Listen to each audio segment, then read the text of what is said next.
Hello everyone, I'm Norman Walpiger. We're talking about mathematics and music. Today I want to talk about scales which have a particularly uniform property. And this is intimately connected with the arithmetic of the clock face. This 12-tone scale that we have, okay, is really the same arithmetically as arithmetic modulo 12, represented by these various positions. So in mathematics, the set of numbers from 0 to 11 forms what's called a group. Okay, that means you can add them. There's an arithmetic of them, which I've explained before. And in this language of group theory, there's an important notion called a subgroup. Okay, so a subgroup is a subset of your arithmetical structure, which is itself a group. So basically it means that it's closed under the operation or operations that you're considering. So we're considering basically rotations. So the subgroups of the group of 12 elements, like the numbers 0 to 11, mod 12, those subgroups correspond exactly to uniform scales. So there's an intimate connection here between the mathematics and the music. And interestingly, that means that if we had chosen a different system, a different basis for our representing our notes, instead of having 12 tones, if we had a 31-tone scale or something else, then these substructures would be quite different, because 12 is distinguished by being a particularly divisible, highly divisible number. It has a lot of factors, and those factors have an intimate connection with the music here. So let me remind you that the number 12, okay, has factors 1, 2, 3, 4, 6, and 12 itself. Each of those factors sort of corresponds to a subgroup. So the subgroup generated by 1 is really the whole thing. 1, if you just take multiples of 1, 1, 2, 3, 4, 5, 6, 7, 8, 9, 10, 11, back to 0. The multiples of 2 look as follows: 2, 4, 6, 8, 10, and back to 0. Multiples of 3, 3, 6, 9, 12. Multiples of 4, 4, 8, 12. Multiples of 6, 6, and 0. And multiples of 0, just 0 itself. So those arithmetical algebraic objects on the group theory side correspond to particular combinations of notes, actually scales, that have a particularly uniform property, and they sort of play some kind of distinguished role in our music. So I want to explain that. So we're talking about the interval from C to C, consisting of our 12 tones, okay? 0, 1, 2, 3, 4, 5, 6, 7, 8, 9, 10, 11, and 12.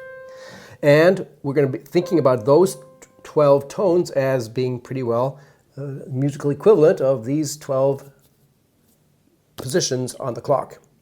So corresponding to the various subgroups of the group Z12, we have scales. The subgroup corresponding to 1, which is in some sense sort of the generating subgroup, it generates all of it, it's really the whole thing itself, is the scale that you get by just going up a single step each time. One step, one step, one step. So here it is. That's the chromatic scale that runs through all of the notes. Okay, the next factor is 2. The scale that's generated by 2 steps is the following. Start here. 2 step, 2 step, 2 step, 2 step, 2 step, 2 step. So we're taking these 6 notes of the scale, and then they repeat. So in ordinary language, C, D, E, F sharp, G sharp, A sharp, or B flat. Now, that's a scale we've talked about before. It has the property that it doesn't really have a center so much. It's quite, dispersed. I mean, it sounds the same whether you're starting here or whether you're starting here or wherever. Okay, that's the property of being a uniform scale. And it is an interesting scale to compose in and to think about. Next is number 3. So if we start here, we take a 3-step, okay, to the E flat, and keep doing 3 steps corresponding to going like this, okay? 1, 3, 6, 9, back to 0. We get what's usually called a diminished chord. Okay, C, E flat, F sharp, or G flat, A, C. That's uniform.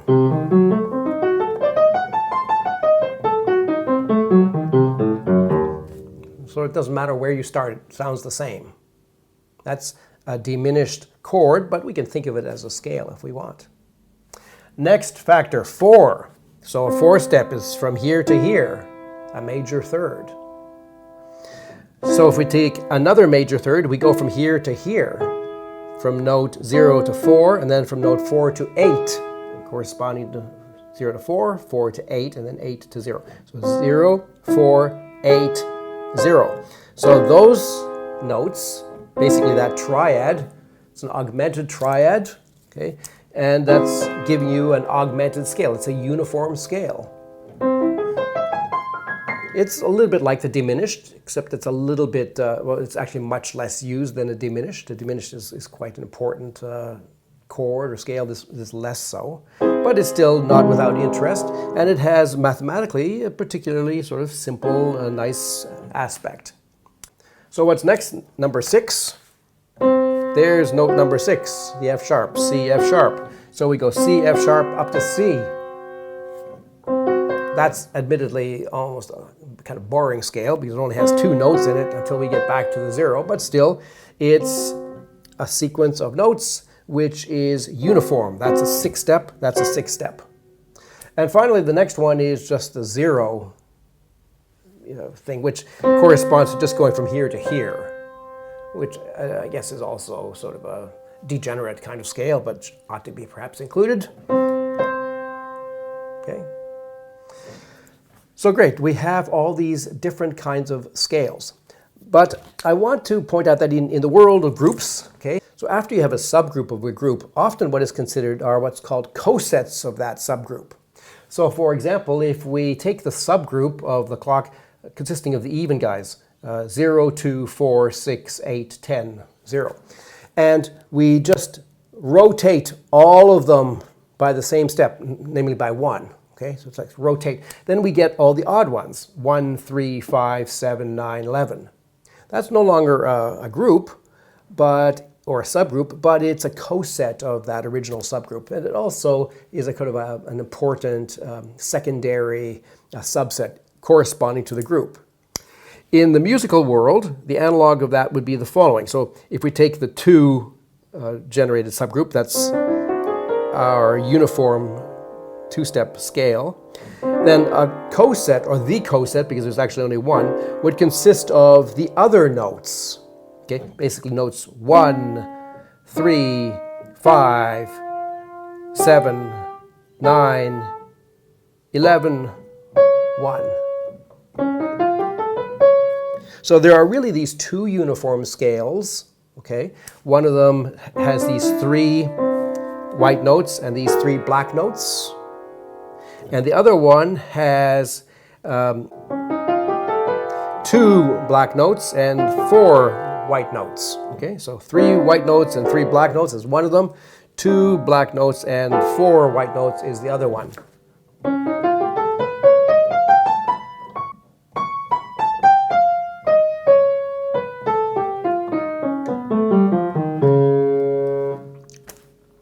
What about if we look at the diminished chord, think of it as a subgroup of the cyclic group of 12 elements? Well, then a coset would be obtained by shifting them all up by 1, say. So instead of going 3, 6, 9, 12, we could shift by 1 to get 1, 4, 7, 10. Okay, they're also equally spaced, and there's 4 of them. So if we start with the diminished, okay, and we go 1 step up, and 1 step up, it's another diminished, And one step up, one more, we're essentially back to the diminished that we started. So there's 3 cosets. There's 3 diminished scales on the piano. Comes to the augmented ones, 0, 4, 8, 12. Well, there's 4 of them. Okay, that's one of them. That's sort of the bass one. And then that's the next one. And the next one. And the next one. And then after that, we're back to where we started. So you see that the mathematics of the cyclic group with 12 elements and its subgroups and their cosets correspond pretty naturally to interesting and important sort of regular structures, particularly uniform structures in terms of scales and chords on the piano. I'm Norman Wildberger. Thanks for listening.